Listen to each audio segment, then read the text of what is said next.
Jadi lek pengen dawa umur ya pindah Bojonegoro. Kesuwen. Wes namudun.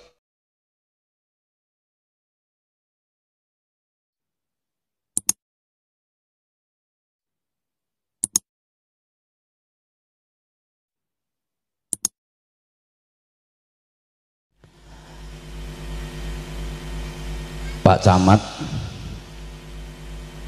Pak Kapolsek dua-duanya, Pak Dan Ramil, Pak Kepala Desa, tokoh-tokoh masyarakat yang sama-sama kita hormati, konco-konco panitia, sahabat-sahabat Banser, adik-adik santri, grup sholawat, Bapak Ibu, para jamaah, mari sama-sama kita belajar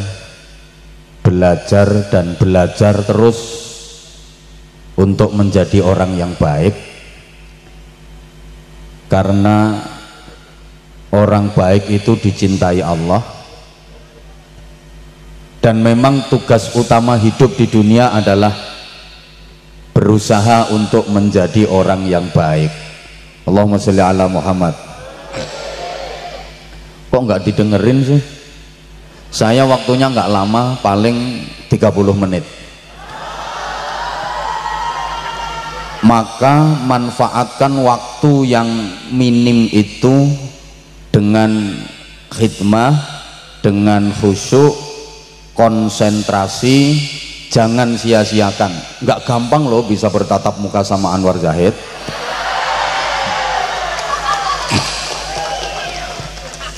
Mari belajar menjadi orang yang baik, karena orang baik itu dicintai Allah, dan memang tugas utama manusia hidup di dunia adalah berusaha menjadi orang yang baik. Padahal hidup di dunia ini ada batasnya. Urip nang donya iki ana jatahe. Menurut Rasulullah Muhammad sallallahu alaihi wasallam, hasadu ummati minas sittina ila sab'in, jatah hidup umatku di dunia ini adalah antara umur 60 sampai dengan 70 tahun. Jatah uripe umate Kanjeng Nabi ten donya niki antara swidak nganti tekan 70 tahun. Ada yang lebih, ada yang kurang. Bapak Ibu para jamaah, kalau berdasarkan penelitian, rata-rata masyarakat Indonesia itu meninggal dunia di usia 66 tahun. Kalau diteliti per kabupaten, Kabupaten Jombang termasuk Kecamatan Musian, itu rata-rata masyarakatnya meninggal dunia di usia 62 tahun. Kabupaten Bojonegoro 115.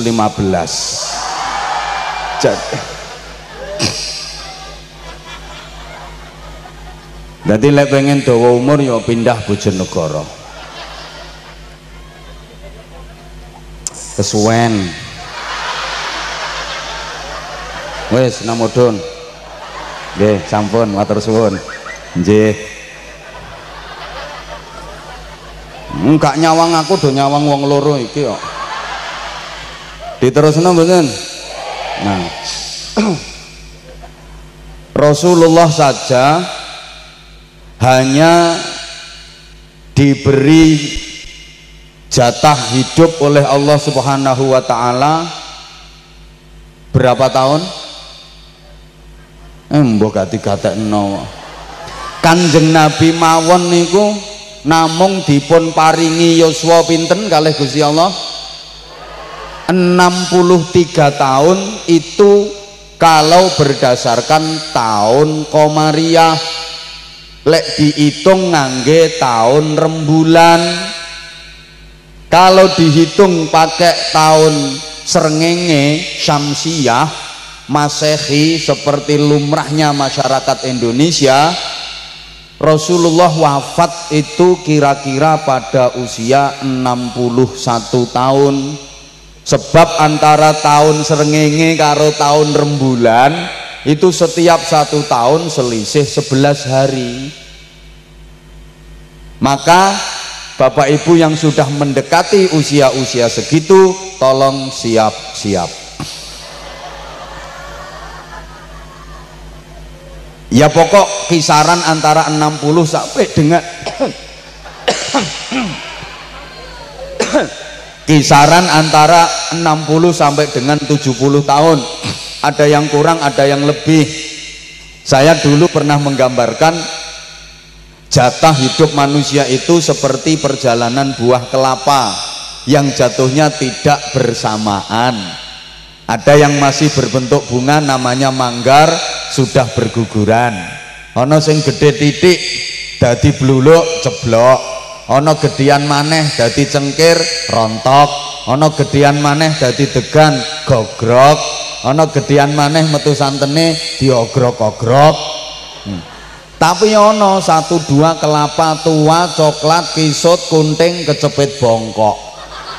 Kancane wis entek ndekne sik durung ceblok-ceblok, bajing ora tedas, diogrok-ogrok ora kenek, kate dipenek males dinteni gak ceblok-ceblok. Kematian juga seperti itu Bapak Ibu para jamaah. Ada yang masih dalam kandungan sudah berguguran, bahkan kadang-kadang digugurkan. Wonten napa mboten? Ten pundi? Apa? Bojonegoro? Suwun.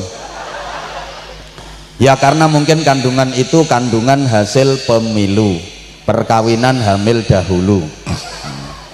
Ono sing lagi lahir langsung mati, bahkan kadang-kadang dipateni. Wonten napa mboten? Ten pundi? Lah kula wong Bojonegoro kok gak krungu. Kowe ngomong liyane Bojonegoro gak iso. Arek cilik mati lumrah, remaja mati kata, wong tua mati turah-turah. Tapi ono sing awet uripe, kanca-kancane wis mati kabeh, ndekne sik urip, wis gak iso lapo-lapo, wis kakean umur, tenaga sudah undur, uban di kepala sudah bertabur, kulit-kulit sudah pada kendur, penglihatan mata sudah kabur, gigi satu persatu mulai gugur, nek mangan jaluk bubur, gaweane di atas tempat tidur, lumah-lumah ning dhuwur kasur, nek turu ngorok senggar senggur, katik bolak-balik ngelindur, diajak ngomong malah ngelantur, wis gak kuat melaku nang sumur, pipis saya njaluk di tatur, gak gaweane nganggur, cekelane susur, hobine kukur-kukur, nyawang anak putu sing padha tawur, soalnya rebutan tanah sing legane tambah dukur, mecah sertifikat ae wis salah ukur, katik karo Pak Camat surate diulur-ulur.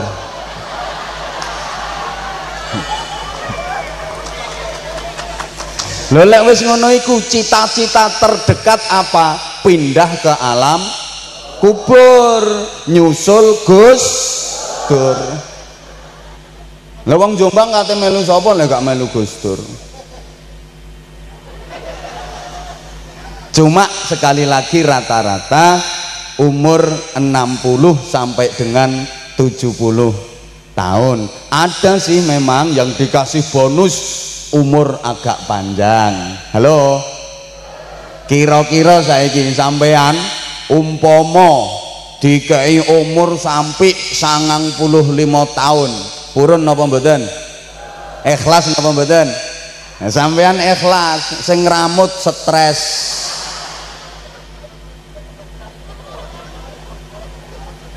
Lho sampean ki umpama kok dikai umur sampai 95 tahun terus gak iso lapo-lapo nang tiba geblak mangan dulang ngombe yo nyekoki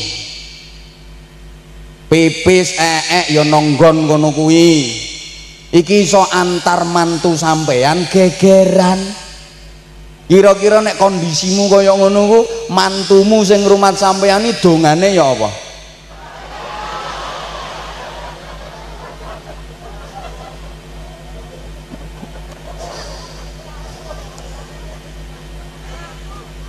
Kita nggak pernah tahu. Sing jelas kabeh wong kate mati, semua yang hadir di sini akan mati. Sing lungguh kursi empuk-empuk iku ya kate mati. Sing nganggo seragam polisi iku ya kate mati. Sing seragam tentara iku ya kate mati. Sing dadi camat iku ya kate mati. Sing nyuting iku ya kate mati. Sing ngeleset nganti dongsong-dongsong ya kate mati. Sing ceramah iki matur suwun. Iya kate mati. Cuma siapa yang giliran duluan? Sopo sing dhisik iku gak weruh. Mungkin aku karo sampean matine dhisik sampean. Utawa sebalike matine dhisik anakku. Cuma lek ditontok wajahe kaya-kaya dhisik sampean.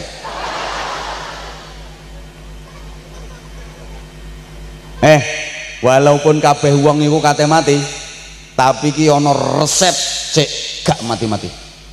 Ayo sampean pilih ndi? Pilih mati ta pilih gak mati-mati? Gak mati-mati kate lapo? Lha gak mati-mati terus kate lapo? Ya wis gak apa-apa. Sampean lek pengen gak mati-mati tak kei resep. Iki mumpung aku apian. Resep supaya gak mati-mati. 1. Berjuang. Orang yang ahli berjuang itu sesungguhnya gak mati-mati. Walaupun kelihatannya dia sudah mati, tapi hakikatnya dia masih hidup.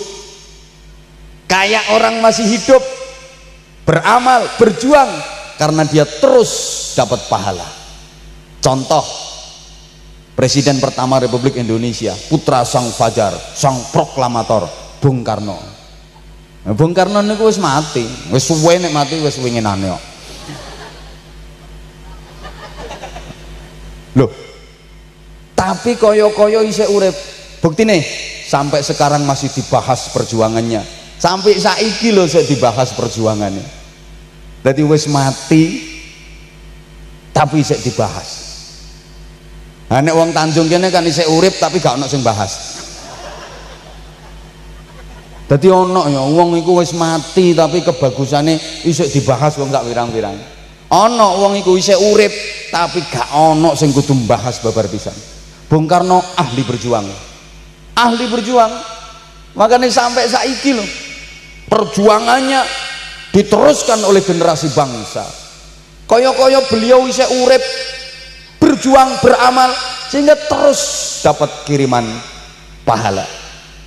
Wali Songo yang memperjuangkan Islam di Nusantara semuanya sudah wafat, tapi seakan-akan beliau masih hidup. Sampai saiki lho bisa dibahas perjuangannya, diterusno ilmune, diamalno ilmune. Jadi terus dapat pahala. Allahumma sholli ala Muhammad. Nah, itu yang saya maksud gak mati-mati. Insya Allah mas saya Haji Ahmad Rifai itu cita-citanya seperti itu. Kan jelas kate mati wong iku gak kira gak mati. Gak kira gak mati. Tapi cita-cita beliau adalah gak mati-mati. Artinya apa? Perjuangan-perjuangan yang dirintis oleh beliau itu terus bahkan diteruskan oleh anak cucu, diteruskan oleh generasi-generasi yang dididik, dibina oleh beliau. Ini wong sing ahli berjuang. Bung Karno kaya isih urip. Sampai saiki lho fotone didol payu. Padahal wonge wis mati. Lah sampean isih urip fotomu didol gak payu kok. Dadi ono ya wong wis mati tapi fotone didol payu. Mergo ahli berjuang. Akeh wong iku isih urip tapi fotone didol gak payu. Bapak Ibu wong Tanjung BE sampean kepengin nyoba silahkan. Gak apa-apa, foto terus gowedekno meneh berangkat nang pasar dolen. Insyaallah suwe payune. Paling wong nyawang ya mengsem, iki sapa yo. Kaya ngene dapurane kok mentolong ngedol fotone. Isek mending fotoku dipasang no pinggir-pinggir rembong, isek payu. Didekekno kene payu sekan. Fotomu. Udah, ini nggak saya perpanjang pembahasan ini. Kalau saya perpanjang kasihan sampean, mesti nelongso mikir fotomu gak payu didol iku mau. Wis gak usah tak jawab-jawabno. Mesti engko toto omah sampean lenger-lenger. Iya ya fotoku gak payu didol. Timbangannya sampean lenger-lenger susah gara-gara foto gak payu didol. Wis tak tutup sakmenahe pembahasan iki. Iki ana sing perlu dibahas rada dawa. Dawuhe Allah nduk nggone surat Yasin. Saya yakin masyarakat Tanjung apal Yasin kabeh. Wong Tanjung lek gak apal Yasin perlu diyasinkan. Wong Islam gak apal Yasin, wong Islam merek apa? Ngono gara-gara yasinan tahlilan di bid'ah-bid'ahno iku lho, disirik-sirikno iku lho. Gara-garane iku. Wis ana sing ngomong ngono iku sok dirungokno. Yakin wong ngono iku ngopine kurang adoh. Wis manut Anwar Zahid ae.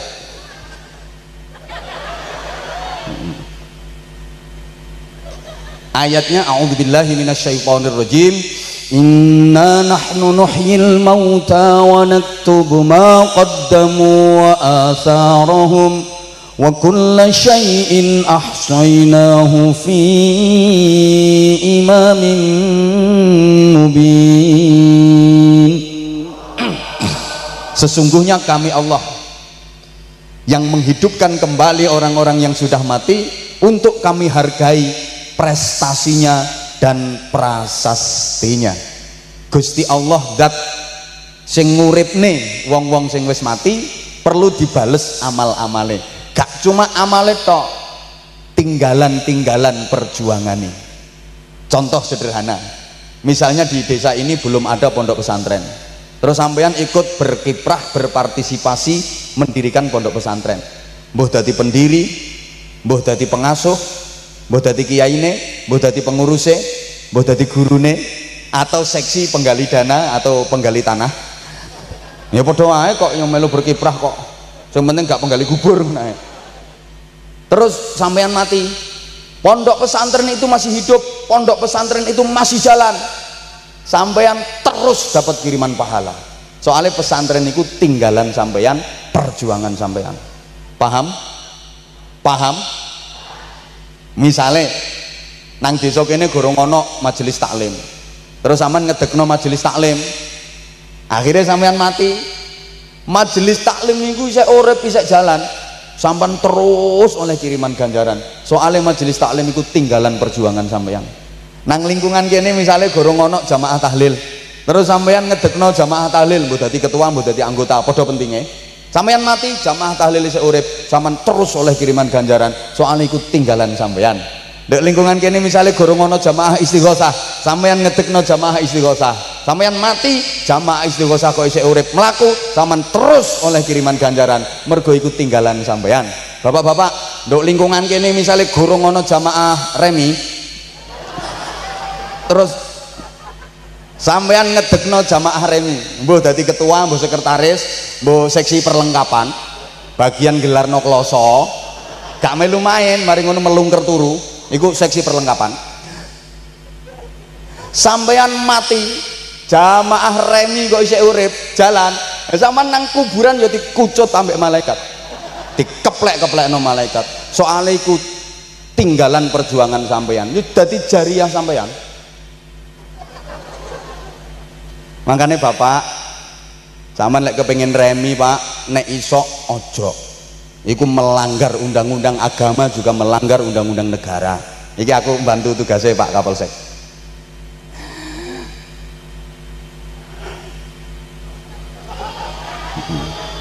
Monggo Pak Kiai.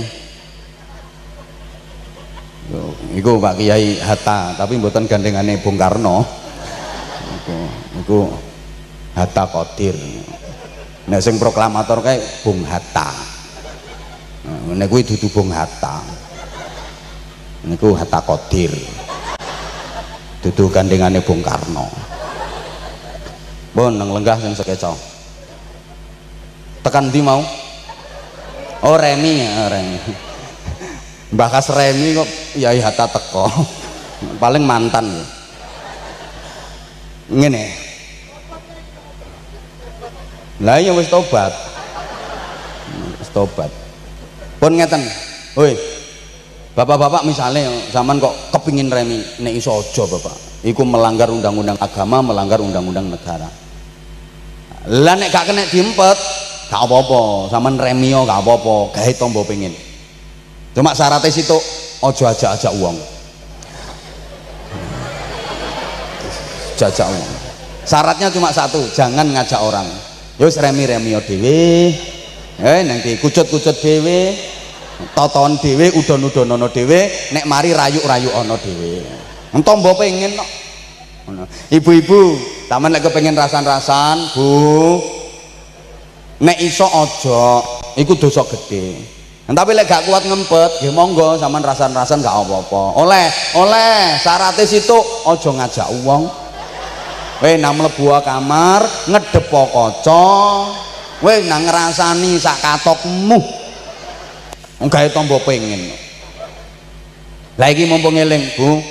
Ngerasani, menggunjing, ngerasani itu jangan dianggap sepele, Bu. Ngerasani ae kok gak apa-apa, gak apa-apa ya apa. Ngerasani itu duduk dosa cilik, ngerasani itu dosa gede. Semua dosa yang tercatat dalam Al-Quran itu minal kabair. Dosa apa ae sing ketulis nang Al-Quran iku dosa gede. Lah ngrasani iku ya ketulis nang Al-Qur'an, dosa gede. Malah ana dawuh ngene, ngrasani iku berat. Ngrasani sepisan iku luwih abot tinimbang zina ping 70. Sing lanang-lanang, atukan kuwi jare ngono. Iki bahaya iki lek gak tak jelasno gawat. Soalnya ana sing mbaten atukan niku ping 70 ya lumayan wis bolak-balik.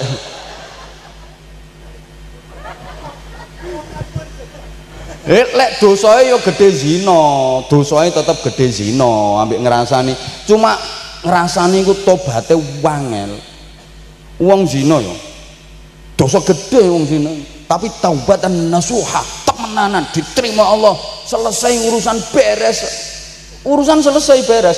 Membunuh orang dosa besar, taubatan nasuha diterima Allah, selesai urusan beres. Tapi lek ngrasani repot tobaté. Contoh, ana wong ngrasani aku. Iku kudung kuning ambek kudung ireng. Ya sing duwe inisiatif ya kudung kuning. Mbak kudung ireng.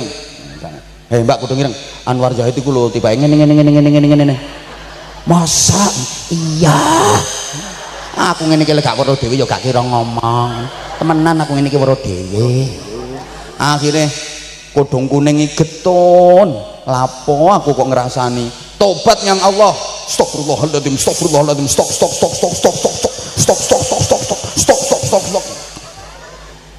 Ya Allah Gusti ngapunten kula mantun ngerasani. Wes diterima Allah tobatnya, berarti udah 50%. Nah, kemudian datang ke saya karena sing dirasani saya, minta maaf, ngapunten nggih kula mantun ngerasani sampean. Tak sepuro pancen aku apian. Apa Mbak? Biasa. Aku diomong uang, dirasani uang biasa, dihujat, dibully biasa. Emang aku figur publik biasa. Gak kaget aku, gak gumunan. Aku itu gak akan pernah melayang karena pujian, gak akan pernah tumbang karena cacian. Oh no, biasa, gak mau apa nak sepuro.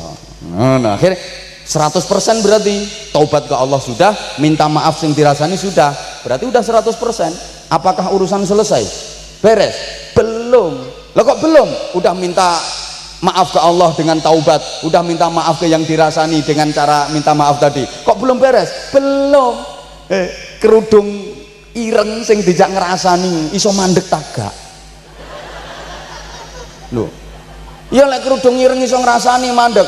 Lah nek kudung ireng iku gak iso mandeg. Ternyata kudung ireng duwe kanca kudung abang. Hoi. Mbak kudung abang, aku diomongi kudung kuning lho, Anwar Zahid ngene. Masa saya iya. Wong lo ngerti dhewe ngene. Cuma iki sing tak kandhani sampean tok lho ya aja diomongno wong. Ngejeri kudung abang, insyaallah. Lah insyaallah wong Tanjung insyaallah model apa? Meneng temen aku kudung abang iki, mandeg temen. Wong kudung abang duwe kanca akrab kudung ijo. Diomongi, aku oleh kabar anyar, sek gres, masa zaman gak krungu? Apa? Gayae temen aku gak ngerti. Tak omongi lho ya, tapi aja dikandakno wong, sampeyan tok sing tak omongi. Mergo aku percaya karo sampeyan, aja diomongno wong ya. Insyaallah. Sak Tanjung iki lho ngono kabeh. Lha iki meneh nduk akhirat kaya ngelumpuk to. Halo. Halo. Lha kudung kuning oleh dosa. Oleh sing modali dekne nang. Paham tak gak? Satu, yang kedua resep. Iya orang melu nyangoni ojo cerewet. Yang kedua resep supaya enggak mati-mati, sampeyan jadi orang baik ahli ibadah, punya anak keturunan yang baik-baik ahli ibadah. Kan pernah dengar khairun nas man thala umruhu wa hasuna amaluhu wa syarrun nas man thala umruhu wa sa'a amaluhu. Sebaik-baik manusia yang panjang umurnya, bagus amalnya. Sejelek-jelek manusia yang panjang umurnya, buruk amalnya. Tak baleni saapik-apike wong iku sing dawa umure, bagus amale. Elek-eleke wong dawa umure, elek amale. Makanya rata-rata wong Tanjung kok pengen dawa umur. Nggih napa nggih? Sampeyan pengen dawa umur mboten? Sing banter sampean pengen dawa umur mboten? Umpama keturutan dawa umur temen, rencana sampean piro? 200-an? Kurang? 250? 300 kurang? Sing ngomong pase piro pase? Gak apa-apa, sampean kepingin dawa umur iso syarate durung kiamat. Kepingin 500 tahun, 700 tahun, 800 tahun iso syarate durung kiamat. Kanjeng Nabi lak dawuh ini. Wong sing paling apik iku wong sing ahli ibadah, duwe anak turun ahli ibadah, walaupun dekne wis mati, ibadahe diterusno anak turune. Alhamdulillah. Wonge wis mati gak iso salat, wis mati kok gak iso salat. Tapi salate diterusno anak turune. Termasuk anak didik, anak murid. Gak iso maca Quran wisan, wis mati wonge. Tapi nek maca Quran diterusno anak turune, bejo-bejone wong. Udah nggak bisa puasa, emang udah meninggal, tapi puasanya diteruskan anak turunnya. Halo, paham betul? Amalul walad, amalul walid, amalnya anak itu jadi amalnya orang tua, ibadahnya anak jadi pahalanya orang tua, maksiatnya anak jadi dosanya orang tua. Makanya wong sepuh biyen lak duwe omongan ngene, anakmu iku awakmu sing nomor loro, cucumu iku awakmu sing nomor 3, boyotmu iku awakmu sing nomor 4, dan seterusnya. Makanya besok di akhirat Bapak Ibu banyak orang tua yang terheran-heran. Akeh wong tua sing kaget dituntun malaikat disuduhno ganjarane, padahal dia yang merasa nggak pernah melakukan amal itu, tapi kok dapat pahala. Kaget, tanya ke malaikat, dituntun karo malaikat, ditunjukkan pahalanya. Malaikat kat malaikat kat. Ya kira-kira ngono takone. Malaikat malaikat kat. Niku ganjarane sinten malaikat? Kok enten ganjaran haji? Itu pahala siapa malaikat? Kok ada pahala haji?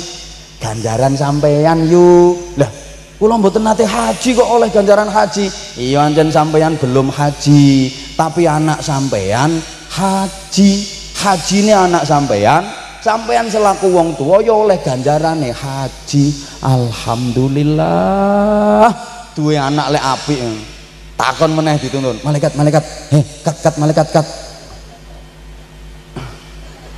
Lah niku ganjarane sinten malaikat? Kok enten ganjaran maca Quran niku? Sak monten katahe ganjarane. Ganjaran sampeyan Mas. Malaikat ojo guyon ta lah. Enggak, temen niku ganjaran sampeyan. Aku ki lho gak iso maca Quran.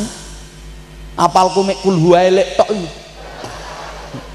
Aku gak iso maca Quran sama sekali, gak bisa baca Quran. Loh kok aku dapat pahala baca Quran segitu gede, segitu banyak, segitu agung? Jare malaikat, anjen sampean gak iso maca Quran Mas, tapi anak sampeannya apal Quran. Iku lho anak sampean sing sampean pondokno nggone pesantren tahfidzul Quran cinta Rasulullah. Ya wis, nek gak ngerti, ini sing duwe wong kae. Anakmu sing mbok pondokno ning kono ku hafal Quran. Dadi anakmu hafal Quran sampean oleh ganjarane. Alhamdulillah. Gak iso maca Quran babar bisa nih oleh ganjaran hafal Quran. Lek duwe anak apik, Masya Allah. Takon maneh, malaikat-malaikat, kat malaikat kat. Lah terus niku ganjaran sinten malaikat kok enten ganjaran bangun masjid niku? Ganjaran sampean, Mbak. Aku gak tau bangun masjid aku juga wis ngerti anjen awakmu meleki. Nang lingkunganmu ana masjid sing bangun kan Mas Rifai to.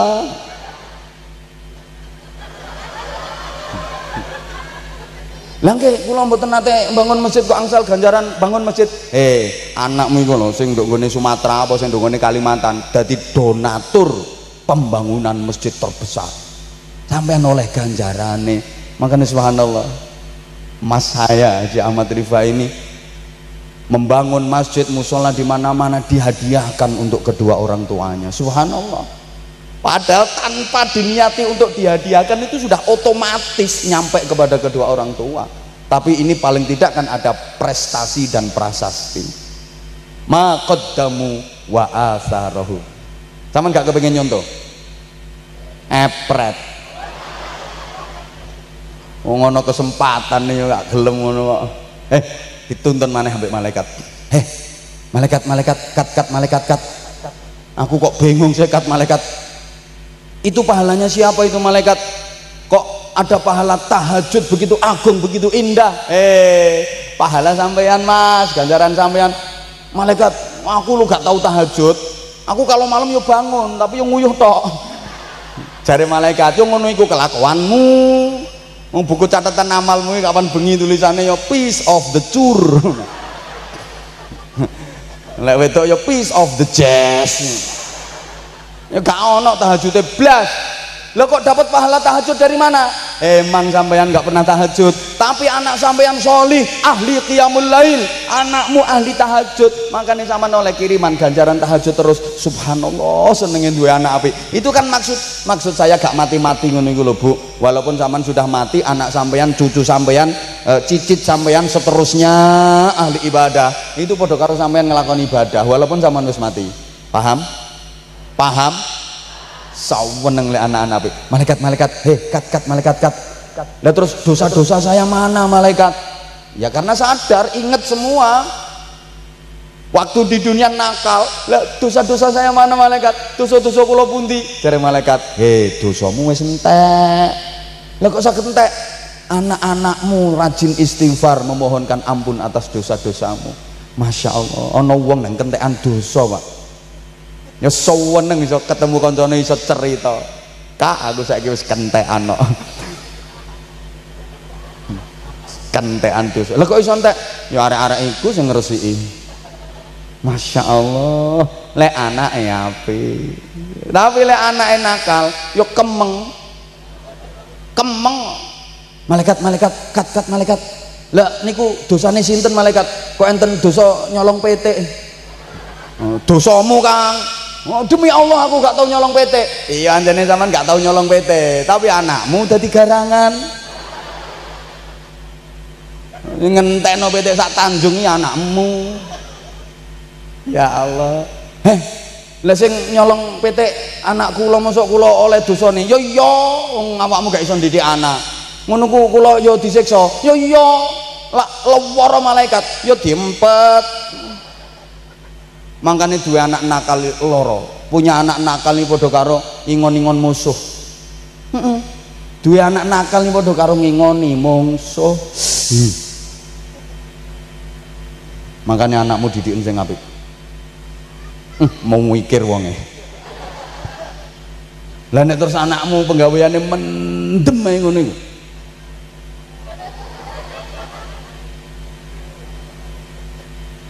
Ya udah. Nah sekarang sambil iya hidup ini menjalani proses. Jatah antara 60 sampai 70 rata-rata itu ayo kita manfaatkan. Halo, sampai saatnya nanti menghadap Allah Subhanahu wa Ta'ala. Sampun siap napa dereng? Mbah gak nyaut tok. Dilanjut mboten ngajine? Kula sampeyan kate ngadep Gusti Allah kabeh nggih napa nggih? Sampun siap napa dereng? Sing ngomong siap itu ada dua kemungkinan. Kemungkinan pertama mungkin merasa bekalnya sudah cukup. Kemungkinan kedua stres. Ya karena hidup sengsara menderita, soro dikuyo-kuyo, satu bongkok. Ono sing model ngono. Ngapunten. Misalnya Bapak Ibu pulang dari ngaji ini nanti sampai rumah jenengan didatangi malaikat Israel. Sikapnya baik kok. Terus jenengan diaturi gini. Maaf ya, saya petugas Allah. Saya siap membantu Anda untuk boyongan. Pindahan dari dunia ke alam kubur. Anda minta diantar malam ini atau 5 tahun lagi? Pilih mana? Ya Allah. Nah, sambil menunggu itu hidup ini menjalani tahapan-tahapan. Latar kabunna tabaqan an tabaq. Itu kalau dalam bahasa Al-Qur'an. Pasti akan menjalani tahapan demi tahapan. Woi, kok mentolo kon? Ngrungokne ngaji karo mangan ini kok mentolo. Astagfirullahaladzim. Lha kene petang tangan kayaknya. Tanjung ngerti ngene gak berangkat aku mau.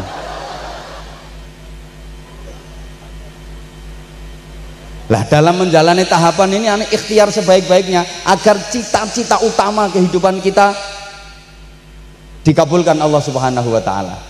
Nah cita-cita utama itu tertuang dalam doa yang disebut dengan doa sapu jagat. Ya mbok kok diarani sapu jagat kok nggak sapu akhirat. Semua hafal dan semua sering berdoa pakai itu. Rabbana atina fid dunya hasanah wa fil akhirati hasanah wa qina adzabannar. Ya Allah, berikanlah kepada kami kebaikan di dunia, berikan pula kepada kami kebaikan di akhirat, dan selamatkan kami dari azab neraka. Jamaah sekalian, ini pelajaran ya. Fid dunya hasanah wa fil akhirati, semangat dong. Fid dunya hasanah wa fil akhirati, ini isyarat bahwa masa depan manusia itu ada dua. Ada masa depan duniawi, ada masa depan ukhrawi. Ada masa depan dunia, ada masa depan akhirat. Ada masa depan sebelum mati, ada masa depan sesudah mati. Halo, panjenengan kalau saya ajak berpikir tentang masa depan, yang terpikir oleh panjenengan itu masa depan di akhirat atau masa depan di dunia? Jujur, yang sampean pikir masa depan sesudah mati atau masa depan sebelum mati? Emboh. Halo, misalnya punya rencana membangun rumah, itu yang terencanakan di otak jenengan rumah yang di surga atau rumah di dunia? Halo, dijawab. Saya pundi, rumah dunia sama rumah surga lebih bagus mana? Lebih bagus surga. Tapi anggaranmu besar mana membangun rumah di surga sama rumah dunia?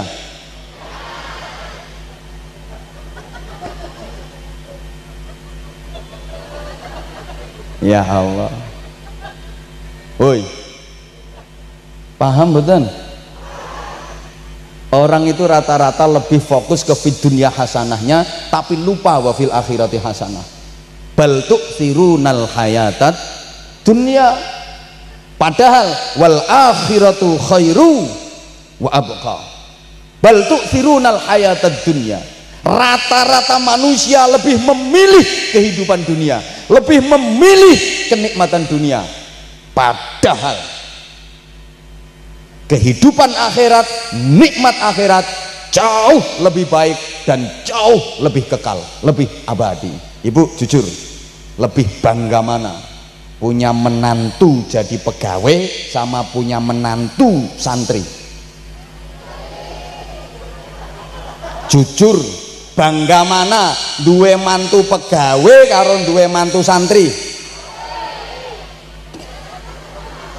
Misalnya sampean lagi kumpulan apa muslimatan, apa PKK, apa arisan, taman punya mantu dua, yang satu ustadz, yang satu camat. Kira-kira yang sampean bangga-banggakan cerita-ceritane ustadz apa camat?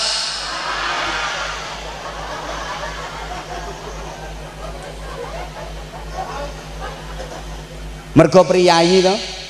Bangga duwe mantu priyayi. Tak luruskan ya. Mantumu priyayi, parlente keren, baju masuk, sepatu mileng-mileng, pakai dasi, nenteng koper, klimis, jadi pegawai priyayi. Padahal itu paling gajinya sebulan 3 juta. 3 juta itu gawe ragat statusnya sebagai priyayi, tidak cukup. 3 juta ini dipakai untuk biaya, membiayai statusnya sebagai priyayi, kadang-kadang tidak cukup. Lah untuk membiayai istri, untuk anak-anak, kalau tidak cukup larinya kemana? Nyolong.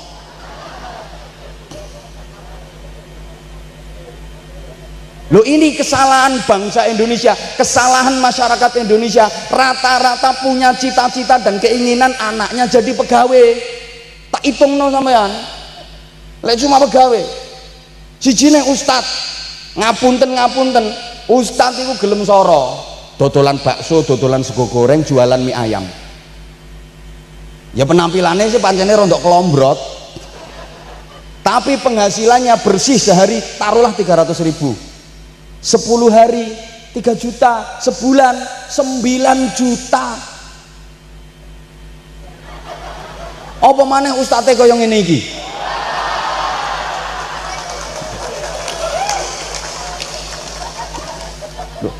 Salah besar kalau sampean punya cita-cita anak jadi pegawai.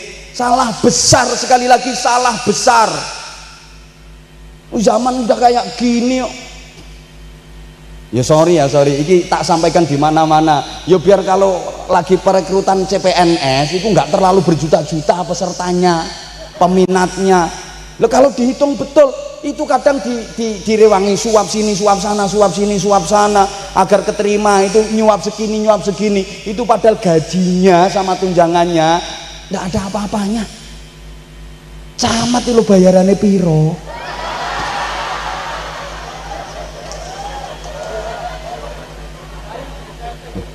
Beliau dinas 6 bulan, saya ceramah 1 jam.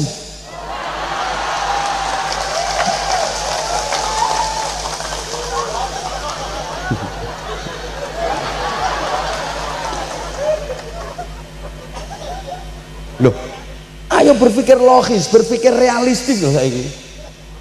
Ini gara-gara kepingin mengejar fit dunia hasanah tadi loh. Rata-rata emang gitu kok. Duwe mantu sijine pejabat, sijine terima ustadz, sing dibanggakno mesti sing pejabat. Yang ustadznya padahal yo pinter khotbah, yo mulang no TPQ, mulang no madrasah diniyah. Padahal itu yang selalu mendoakan mertuanya. Sing dadi pejabat, kadang dongo ra iso.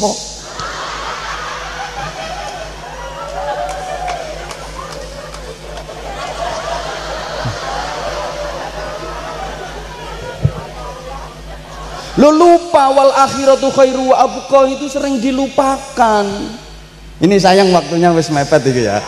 Jadi wong kene iki gorong krungu, belum dengar ya kalau sekarang hitungannya per menit.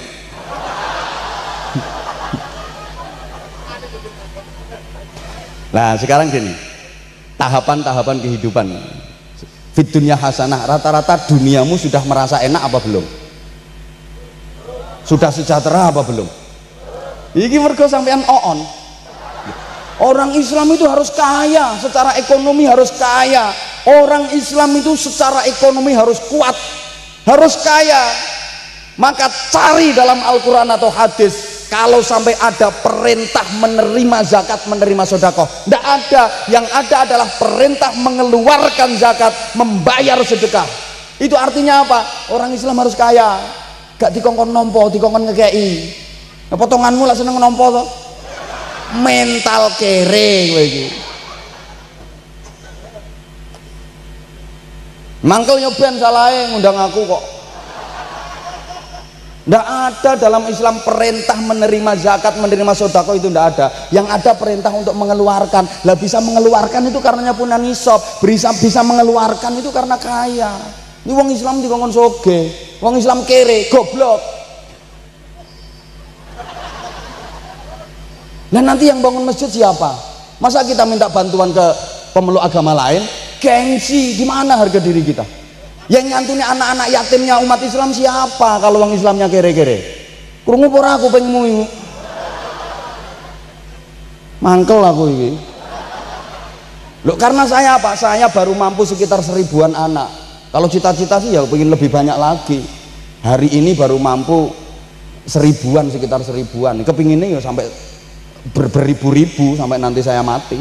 Terus diterusno. Mbok dhisik aku, mbok dhisik Mas Rifai matine ya gak roh.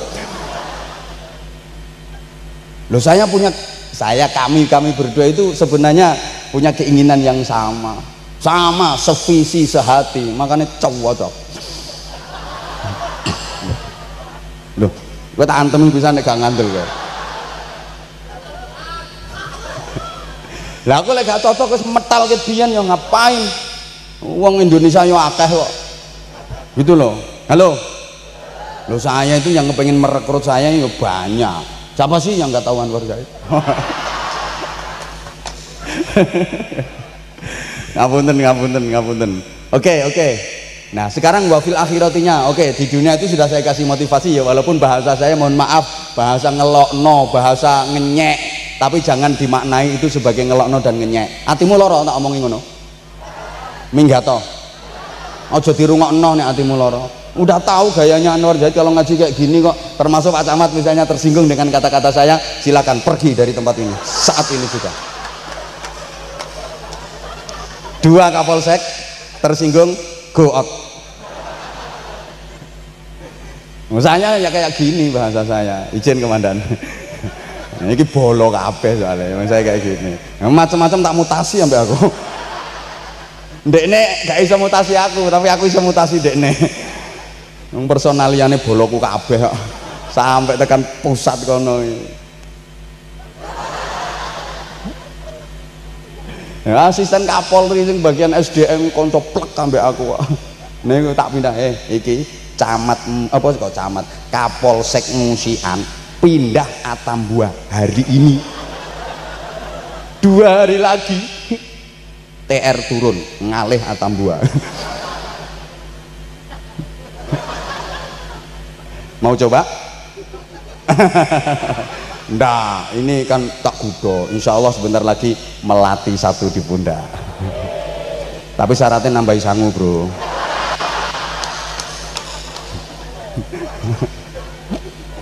Allahumma sholli ala Muhammad. Nah, ini ringkes-ringkes ya Bapak Ibu ya. Iya. Ini ringkes-ringkes saja ya, ringkes-ringkes saja. Wafil akhirati hasanah, kira-kira mantep enggak? Yakin enggak kalau kehidupan di akhiratmu nanti bagus? Rencanamu meneh nang swarga ta nang neraka sih? Aku kayak ono bocoran, rencanamu di akhirat nanti kepengin di neraka apa kepengin di surga? Oh. Ya wis gak apa-apa wong rencana. Padahal surga itu untuk orang yang lebih besar pahalanya daripada dosanya. Jujur, kalau jenengan kalkulasi sendiri, dihitung sendiri, kira-kira sampai hari ini jenengan ki ganjarane karo dosane kata pundi?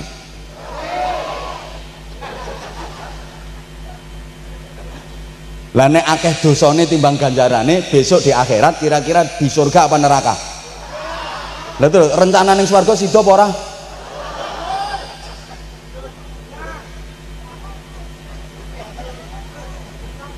Maka harus menjalani tahapan-tahapan kehidupan ini secara benar. Nah, kalau saya hitung ya, iki hitung-hitungan, dibikin gampang-gampangan saja. Tahap kehidupan manusia itu kalau dibagi 20 tahun, 20 tahun, 20 tahun, 20 tahun, tahapannya itu. Saya ngomong bukan asal cuap, bukan asal jeplak, tapi ada dasarnya. Tahap pertama, usia 0 sampai 20 tahun. Apa yang harus dilakukan? Kalau penjenengan punya anak, punya cucu yang usia antara 0 sampai 20 tahun, harus digimanakan? Apa yang harus dilakukan? Tahap kedua, usia 20 sampai 40 tahun. Itu apa yang harus dikerjakan? Target apa yang harus dicapai? Tahap ketiga, umur 40 sampai 60 tahun. Hal-hal besar apa yang harus dikerjakan? Halo? Dilanjut enggak ini? Nek mau mangan lo mandek kok. Ya pancet wong iku ket mau kok. Astagfirullahaladzim. Wis ta, tak dongakno kolu sak intil-intilmu. Mongkon mandek diluk ae lho. Aku lho menghargai jenengan, disuguhi sakmene akeh lho, tak demok ae enggak. Ngono lho. Halo. Halo. Oke, terus usia 60 sampai ya kok enggak harus 80 sampai meninggal ngono ae. Kalau dikasih bonus usia 60 sampai dipanggil Allah Subhanahu wa taala, apa yang harus dikerjakan? Ini mestinya kalau diterangkan secara detail, secara gamblang itu membutuhkan waktu kurang lebih 3 jam. Tapi karena waktunya tinggal 10 menit,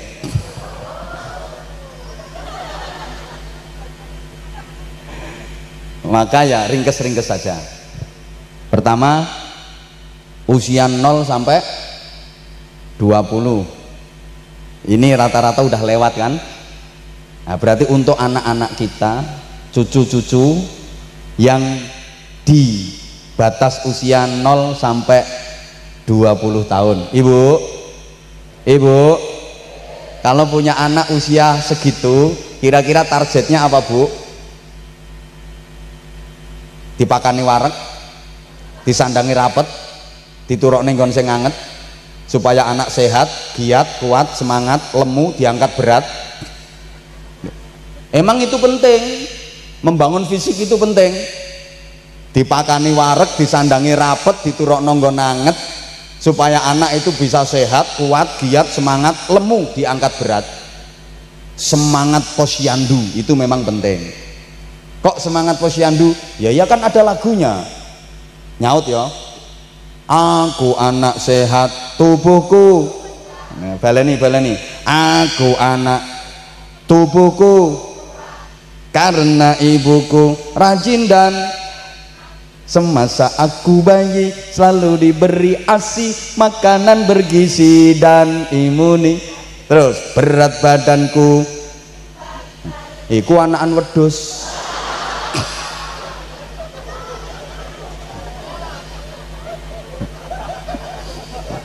Nah, kalau hanya berat badan yang ditimbang selalu itu ya anakan wedhus, anakan PT. Itu perlu berat badannya ditimbang selalu. Targetnya hanya itu memang. Kalau anak manusia beda, jangan cuma berat badanku ditimbang selalu. Ilmu akhlakku dibimbing selalu, harusnya begitu. Kalau saya revisi lagu-lagu kayak gitu. Ya tunggal po ami belalang kupu-kupu, siang makan nasi, kalau malam pembohongan besar-besaran. Di mana-mana bayi itu ya siang malam mimik susu. Nah kalau siang makan nasi, malam mimik susu ini sopo? Siang makan nasi, kalau malam teritian golek susu ini siapa?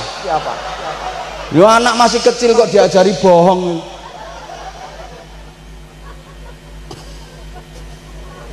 Gak bener.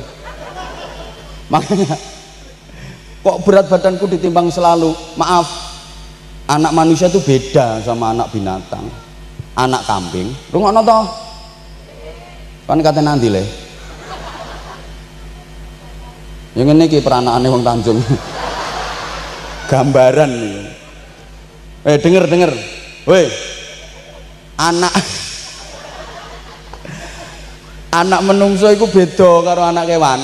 Lek anak wedhus jenenge cempe, asal dikasih makan kenyang dipakani wareg dan keimangan wareg dia gemuk lemu begitu besar dewasa dipastikan bisa jadi wedhus yang baik menurut pri kewedusan. Anak sapi yang ngono yang penting dipakani wareg gemuk begitu besar dewasa dipastikan bisa jadi sapi yang baik menurut pri kesapian. Tapi anak manusia kalau hanya sekedar dikasih makan kenyang gemuk sih gemuk, jemblong sih jemblong, gembrot sih gembrot, gendut sih gendut, tapi dewasanya belum tentu bisa jadi manusia yang baik menurut pri kemanusiaan. Paham enggak ini? Paham enggak? Anak PT cilik kutuk wedok dikei mangan karo babone, kasih makan pokoknya wareg makan kenyang menginjak remaja jadi pitik perawan namanya Doro, terus diperkosa karo jago, habis memperkosa jago nih minggat, jadi masalah apa enggak? Jadi kasus apa enggak? Perlu pengacara apa enggak? Enggak ada urusan hukum, enggak ada masalah. Nanti begitu ngendok ya tetap ikhlas, wayahe angkrem tetap khusyuk, endok rolas netes bareng enggak stres. Ini kalau anak ayam. Tapi anak wong Tanjung wedok cilik dikei mangan wareg dadi perawan terus diperkosa karo mburiku iki.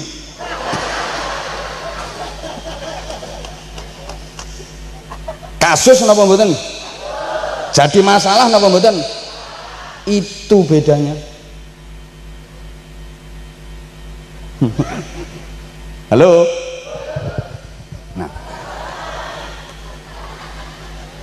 Ini padahal baru tahap pertama loh ini Sean. Tahap pertama Sean. Ibu, maka anak-anak kita harus kita bekali dengan ilmu. Yang membedakan manusia dengan binatang itu kan hidupnya binatang nggak pakai ilmu. Kalau hidupnya manusia harus pakai ilmu. Ilmu itu apa toh? Ilmu itu adalah senjata untuk menghadapi masalah kehidupan. Maka sesungguhnya dalam hidup ini nggak ada yang sulit. Yang ada adalah ketiadaan ilmu. Tak baleni kok gawian status. Loh, ngene iki larang Pak Camat ngene iki. Larang. Nanti Bu. Oh pipis ya wis. Ibuke ta anake. Rungokno. Tidak ada yang sulit dalam hidup ini. Yang ada adalah ketiadaan ilmu. Kalau ada ilmunya, hidup ini nggak ada yang sulit. Jadi urip iku gampang, urip iku enak bagi orang yang punya ilmunya. Kenapa hidupmu susah? Karena kamu nggak punya ilmunya. Paham apa enggak ini? Wes ta, opo ae lek ngerti ilmune, nggak ada yang sulit. Hidup ini gampang, hidup ini enak kalau ada ilmunya. Allahumma sholli ala Muhammad. Bu.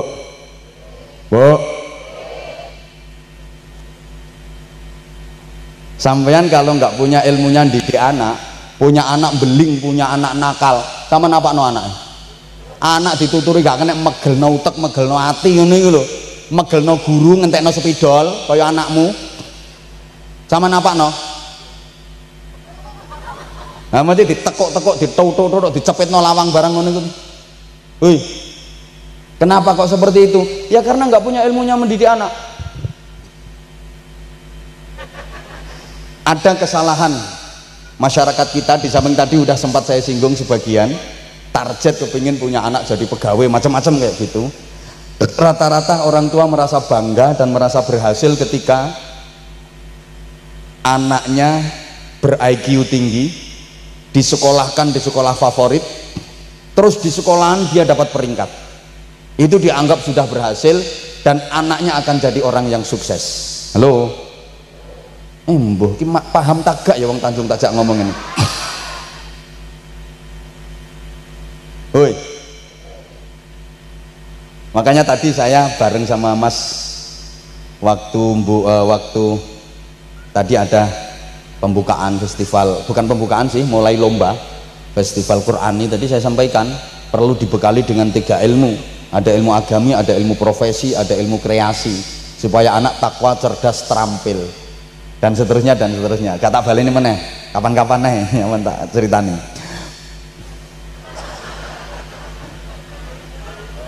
Wes tau, wes pokoknya apik pokoknya. Kapan-kapan naik. Lah iki dikira itu sudah bekal yang luar biasa.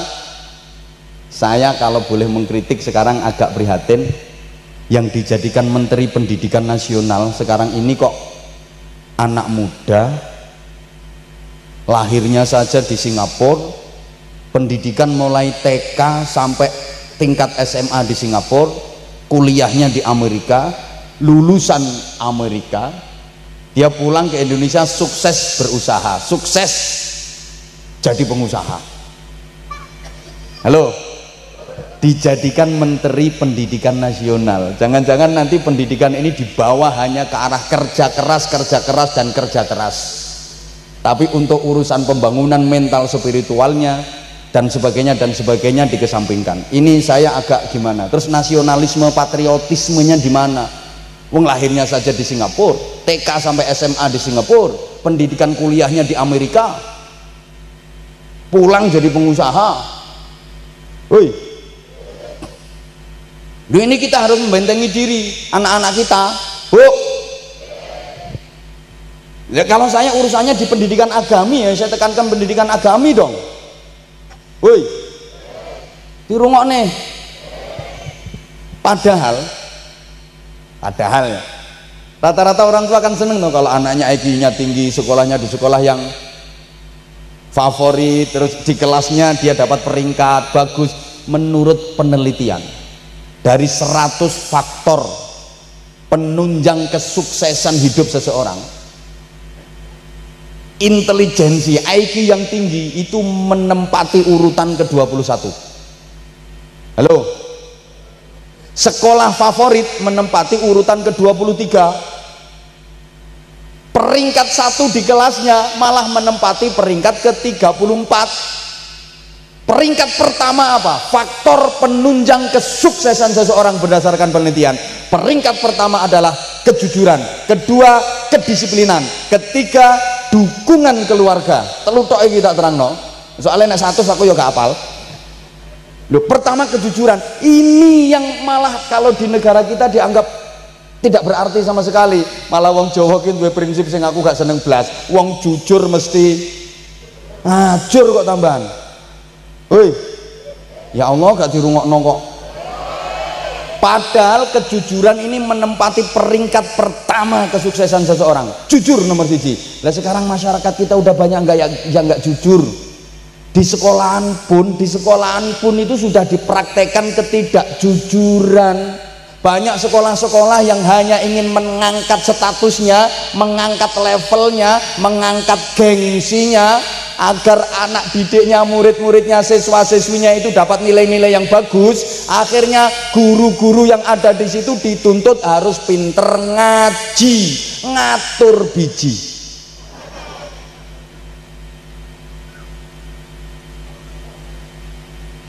Wali muridnya dibohongi sama gurunya. Wong anak waktu diuji itu dapat nilai 3,5, tapi dikasih nilai 8. Ngono ku wong tuane yang seneng kok. Cerita tanggane, alhamdulillah mbak, anakku ke sekolah ya gak pinter tapi diunggahno ambek gurunya. Hoi, mbok paham mbok enggak ngene iki. Iki masalah pendidikan anak. Bu, kejujuran. Ayo ajarkan kejujuran. Orang tua jujur, anak jujur, pendidikan jujur, semuanya jujur. kalau pengen sukses. Yang kedua, kedisiplinan. Disiplin itu tegas. Sekarang beda sama dulu.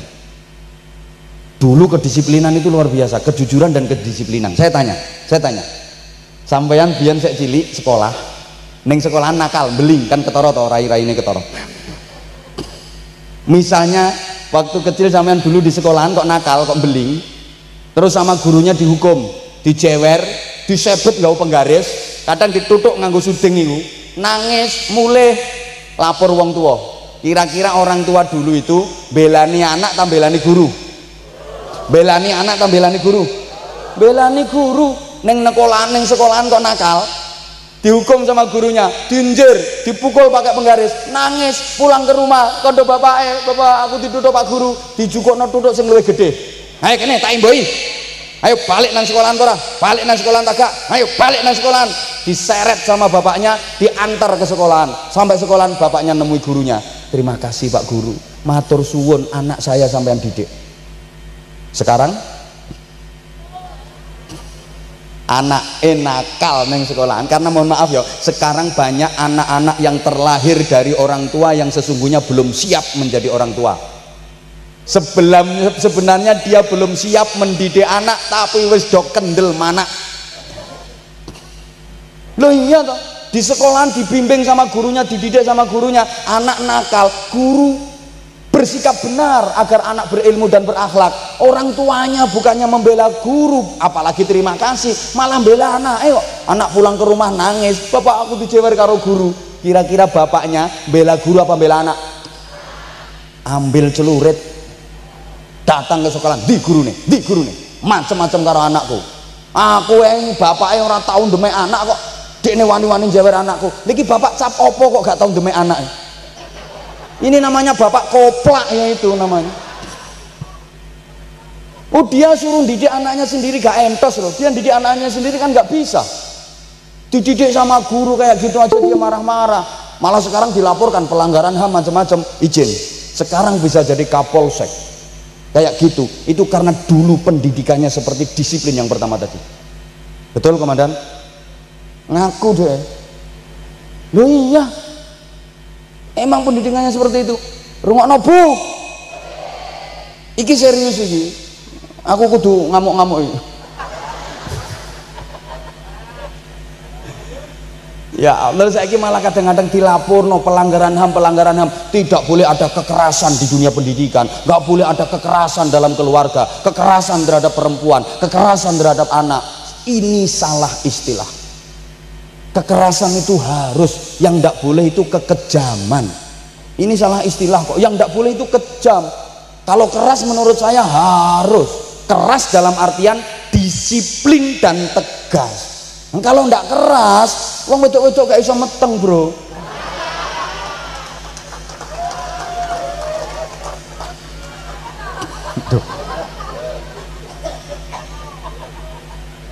Nah lemes kabeh. Loh kalau ndak ada kekerasan, masjid ini nggak bisa berdiri loh. Coba tiangnya masjid, cagae masjid itu lemes kayak sosis. Ya nggak bisa berdiri kalau ndak ada kekerasan. Bahkan mohon maaf ya, ndasmu ini gak keras, jadi gudir. Cuma ini izin komandan, ini istilah saja. Kalau menurut saya yang tidak boleh itu kejam, kekejaman itu yang tidak boleh. Kalau kekerasan dalam artian disiplin tegas harus. Anak kalau nggak diajar tegas, nggak diajar disiplin, ini ada prinsip jahat orang tua kepada anak. Cukup saya saja sebagai orang tua yang menderita, asal anak saya jangan. Akhirnya anak akan terlalu dimanja. Jangan berharap anak bisa lebih hebat dari orang tuanya. Jangan berharap anak bisa lebih sukses dari orang tuanya. Orang tuanya dulu diajar realistis. Orang tuanya dididik dengan realitas, sementara anak dididik dengan fasilitas. Paham enggak ngene.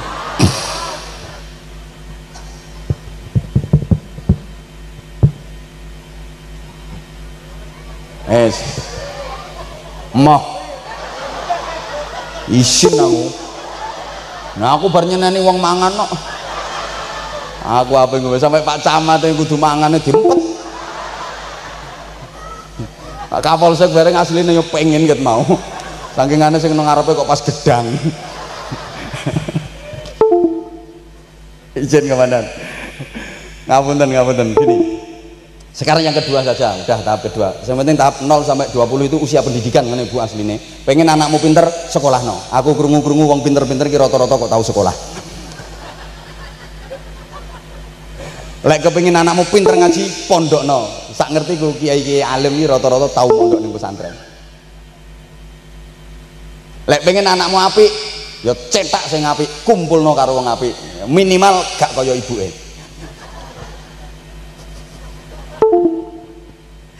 Tahap kedua wes saiki tahap kedua Bu, tahap kedua. Tahap kedua tadi umur berapa? 20 sampai 40. Ini mengamalkan ayat. Ayatnya unik mungkin menurut sampean ya, iki ngarang tok ya iki. Ayatnya zuyyina linnasi hubbus syahawati minan nisa'i wal banina wal qanatiril muqantarati minadh dhahabi wal fiddati wal khaylil musawwamati wal an'ami wal harth. 6 targetnya usia 20 sampai 40 tahun.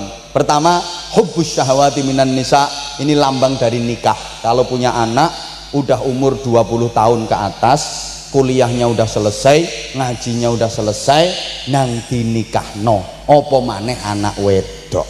Bu, aku takon saiki, sampeyan dulu memeti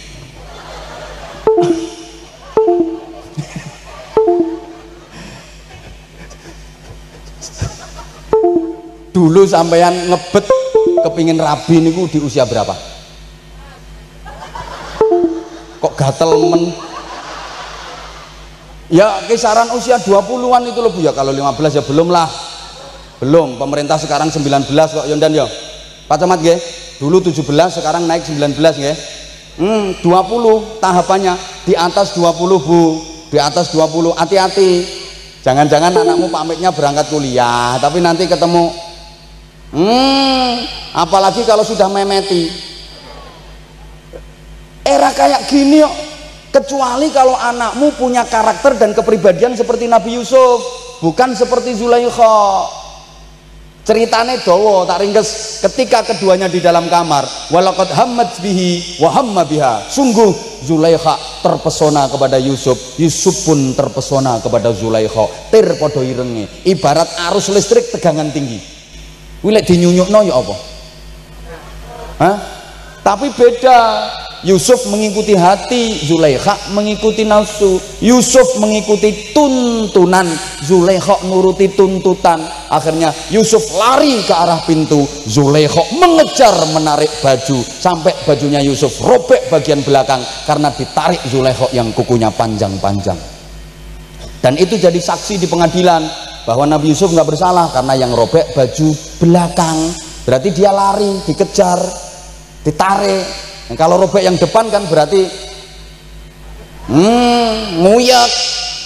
Andaikan kondisi seperti itu terjadi pada putra putri sampean, aku takon kira-kira yang robek bajunya yang belakang apa yang depan? Insya Allah lek anak wong Tanjung nggak ada yang robek. Lah ngapain pakai robek-robek baju? Wong dicoplok alon-alon penake ra karuan. Bajunya nggak robek, tapi yang lain ada yang robek.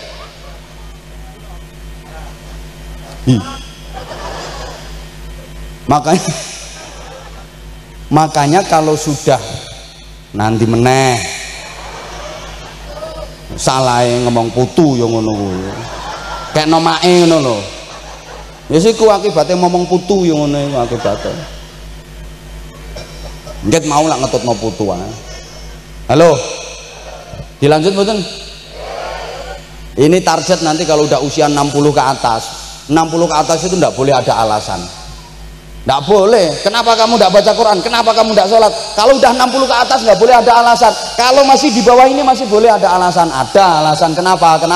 Kenapa kamu enggak puasa? Lagi haid, lagi nifas. 60 ke atas. Lapo Bu kok enggak poso? Haid.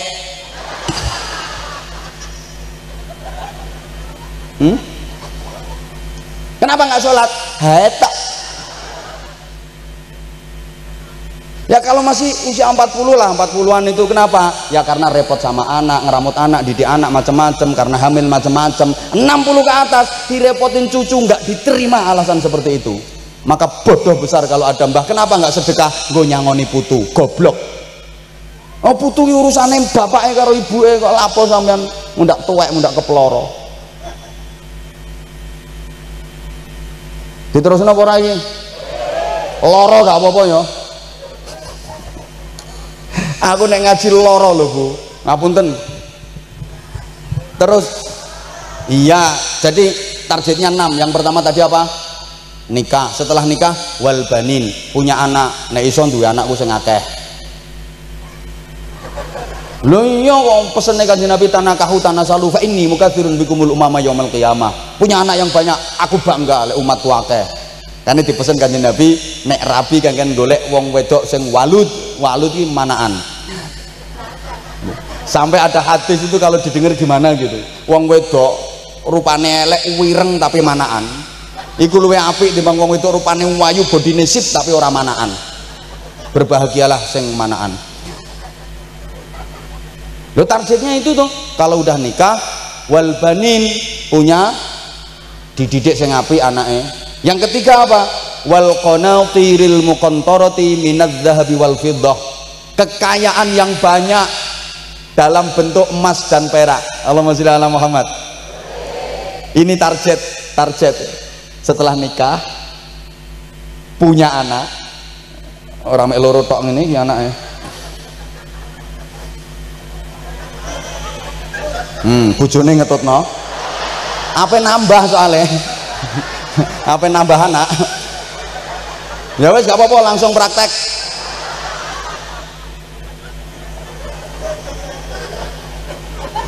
Iki jenenge ilmu manfaat ya. Langsung dipraktekno ambek wong loro mang. Ayo dilanjutkan ini. Rungokno sayang. Nikah, punya anak, target yang ketiga apa? Wal qanatiril muqantarah minadz dzahabi wal fiddah, punya harta kekayaan yang banyak, berarti dituntut untuk jadi orang kaya. Minadz dzahabi wal fiddah, dari emas dan perak. Orang tua dulu, zaman dulu, setelah nikah punya anak itu kerja agar jadi orang kaya. Setelah punya harta yang banyak, diwujudkan dalam bentuk emas dan perak. Kalau zaman sekarang harus punya tabungan dalam bentuk ATM, ada silver, ada gold. Iki, gak ngawur ya aku ngaji iki. Woi, sambat-sambat duwe ATM Bu, duwe ngono alat tusuk manual. Sik digawa bojomu.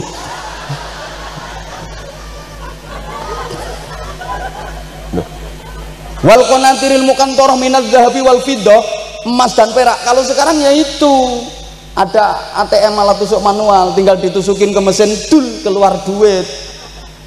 Minimal silver dan perak, itu platinum. Yo gak ngerti wong gak duwe kok. Ini kita ringkes saya. Artinya apa? Nikah, punya anak, nabung. Target ini. Target, jangan nabung dulu. Dan rata-rata kalau nabung dulu akeh gak iso. Apalagi laki-laki, wong lanangi kok nabung gak iso. Isoe nabung lek duwe wong wedok sing tukang ganduli. Lek wong lanang angel nabung sebelum nikah. Paling itu kok rokok dibagi-bagi karo kancane, marung bareng-bareng. Iku wong lanang sebelum nikah sulit untuk bisa nabung. Nah, wong wedok kan tabungan. Loh iya, irit medit. Makanya dipasang no karo Gusti Allah. Maka targetnya itu nikah, punya anak, nabung. Wal qanatiril muqantarah minadz dzahabi wal fiddah.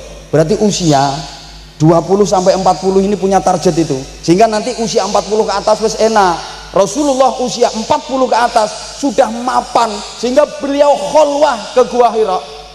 Sudah siap mendapatkan gelar Al-Amin. Sudah siap secara finansial, beliau sudah siap di usia 40 ini. Halo. Apa yo geger ya?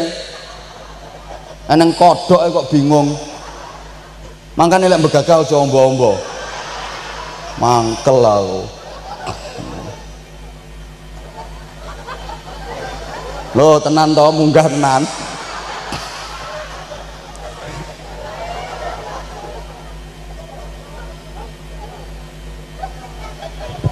Lah iya. Wong Tanjung. Loh. Iki sampean tak ajarkan tentang tahapan-tahapan kehidupan. Halo. Diterusno mboten nih? Ya wis kan ngeribut karo kodhok sak karepmu. Apa kok ya? Wis nyawang mrene. Ben ana wong klebon kelabang kaya ben. Talahe manggon ya nang nggone dongsong kono kok. Iki lho panggonan genah lega penake ngene. Kuwi bar iki sing teko kala jengking kok. Salahmu manggone ngono kok. Halo. Dilanjut mboten? Jadi targetnya itu ya. Nanti usia 40 wis enak. Usia 40 tinggal berjuang. Usia 40 ke atas ini usia matang. Maka usia kepala 4 itu usia pertengahan. Kalau ditarik garis seret, usia kepala 4 itu usia yang paling menentukan. Rasulullah diangkat jadi Rasul, menerima wahyu itu di usia kepala 4. Mulai berjuang di usia kepala 4. Sebelum itu berdagang secara finansial kaya Rasulullah, cukup 40 siap tempur. Paham? Aku biyen yang ngono. Mas Rifai juga begitu kalkulasinya. Ya mbok dikalkulasi mbok enggak, tapi pas. Ya memang dipasno karo Gusti Allah. Ya mungkin agak disayang sama Allah waktu itu. Sehingga di usia kepala 4, kepala 5 sampai 60 nanti saatnya berjuang. Beliau mulai membangun mushola itu setelah kepala 4 usianya. Mulai ada inisiatif membangun masjid, mushola dan seterusnya setelah kepala 4. Subhanallah. Iki ya pancen ditepakno karo Gusti Allah. Aku ya rada ngerti ceritane. Kan kami saudara. Kita antemi pisan. Iki wis ada akad kok. Terus wal qanatiril muqantarah minadz dzahab, berarti nikah, punya anak, nabung, harus punya tabungan. Bu, loh ini realistis loh, realistis kehidupan harus seperti itu. 20 sampai 40 itu menggapai fid dunya hasanah. Halo. Terus setelah wal nomor telu tadi, wal qanatiril muqantarah minadz dzahab wal fiddah, gold dan silver tadi, yang keempat apa? Wal khailil musawwamah, kuda yang bagus. Halo. Sama ora kok kudu tuku jaran ngono ya ndak. Ini simbol. Jadi nikah, punya anak, nabung, terus punya kuda yang bagus. Kuda zaman dulu itu kan kendaraan kuda itu. Woi. Mbok ora dirungokno. Kuda ini simbol alat transportasi yang berfungsi dan bergengsi, berkaki 4. Nah, sebelum itu mungkin waktu masih sekolah ya bebek. Kalau bebek kan kakinya 2. Kalau bebek kan kakinya 2. Ya iso apa ngarani Beat, Vario, Mio. Kadang 75. Ini masih bebek, masih berkaki 2. Tapi target yang ini wal khailil musawwamah, kuda yang indah, kuda yang bagus, ini simbol alat transportasi yang berfungsi dan bergengsi. Kakinya 4, berarti udah saatnya target punya roda 4. Kalau digambarkan kuda tadi kan berkaki 4, tubuhnya kuat, fisiknya tak baleni, berkaki 4, fisiknya kuat, larinya cepat, dipandang memikat. Kalau sekarang setidaknya Toyota Alphard. No. Ojo Innova tahun 2004. Katanya di starter leren dorong di sini. Dorong gerutuk. Gerutuk. 2004 tok dorong gerutuk. Ngono iki golek dalan sing modon dhisik. Bauan ter gerutuk.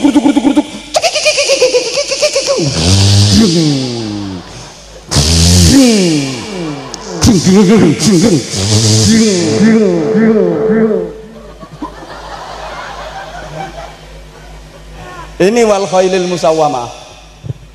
Lha iki angel lho nerangno model ngene iki angel. Mikire sing suwe. Dokter lho gak kira iso. Niku baju ijo lho dokter iku. Karena bidangnya bukan ini. Angel ngene iki, Bro. Nomor 5 apa? Wal an'am, binatang ternak. Loh, binatang ternak ini simbol bisa besar, bertelur, beranak pinak. Artinya perekonomian sudah berkembang, usahanya semakin meningkat, semakin maju. Kudu ngono. Kalau punya ternak ya kudu muda mana muda akeh. Kalau punya ladang ya harus lebih luas. Kalau punya perusahaan ya ada anak perusahaan. Ini wal an'am, enggak kudu wedhus, bebek, ngono iku enggak. Zaman milenial loh. Yang keenam wal haras. Haras itu tanduran. Ini artinya punya lahan yang luas. Ibarat wong tani yang duwe tanah sing ngombok, punya perusahaan di macam-macam. Jadi nanti di usia tua udah ndak usah repot-repot capek-capek, tinggal duduk dapat setoran. Jadi berlungguh nompo bayaran. Nah aku dilungkas ya nompo bayaran. Ini target usia 20 sampai 40 tahun. Nah, nanti 40 sampai 60 tahun. Ini kalau ditembang lir-lir menek blimbing sing liringane 5 perkara. Ayatnya ada. 60 sampai meninggal ini nanti madeg pandito. Nah insya Allah iki utang ini tak sampai di lain kesempatan ya nanggung ya aku nerangno ringkes nanggung larang ini sementara itu dulu. Oke lek wis sampean di usia 20 sampai 40 tahun itu target berhasil. Nanti 40 ini usia berjuang, usia ibadah pengabdian. Wis enak wisan. Jadi sehingga nanti di 60 dan seterusnya akhirnya husnul khotimah. Target setelah fid dunya hasanah adalah wafil akhirati al-fatihah. A'udzubillahi minasyaitonirrajim. Bismillahirrahmanirrahim. Alhamdulillahirabbil alamin arrahmanir rahim maliki yaumiddin. Iyyaka na'budu wa iyyaka nasta'in ihdinas siratal mustaqim. Siratal ladzina an'amta 'alaihim ghairil maghdubi 'alaihim waladdallin. Rabbighfirli wa liwalidayya wa lil mu'minina amin ya rabbal alamin. Allahumma salli ala sayyidina Muhammadin wa ala alihi wa sallim wa radiyallahu tabaraka wa ta'ala an kulli sahabati rasulillahi ajma'in walhamdulillahi rabbil alamin. Allahumma ja'al jam'ana jam'an marhuma wa tafarruqana min ba'dihi tafarruqan ma'suma. Allahumma tsabbit imanana wa nawwir qulubana wa sallimna fid dini wad dunya wal akhirah. Allahumma inna nas'aluka al-khaira kullahu wa na'udzubika minasy syarri kullihi ya man biyadihi al-khairu kulluh. Allahumma lakal hamdu wa minkal kharaju wa ilaikal mushtaka wa antal musta'an wa alaikal balagh wa la hawla wa la quwwata illa bik. Rabbana hab lana min azwajina wa dhurriyyatina qurrata a'yun waj'alna lil muttaqina imama. Rabbana atina fid dunya hasanah wa fil akhirati hasanatan wa qina adzabannar wa qina adzabannar wa qina adzabannar wa adkhilna al jannata ma'al abrar bi rahmatika wa fadlika ya aziz ya ghaffar ya halim ya sattar ya rabbal alamin. Jazakallahu anna sayyidina Muhammadan sallallahu alaihi wasallam ma huwa ahluhu bi fadli subhana rabbika rabbil izzati amma yasifun wa salamun alal mursalin walhamdulillahi rabbil alamin. Kesalahan kekhilafan nyuwun ngapunten. Wafaqanallahu wa iyyakum lima yuhibbu wa yardah. Assalamualaikum warahmatullahi wabarakatuh.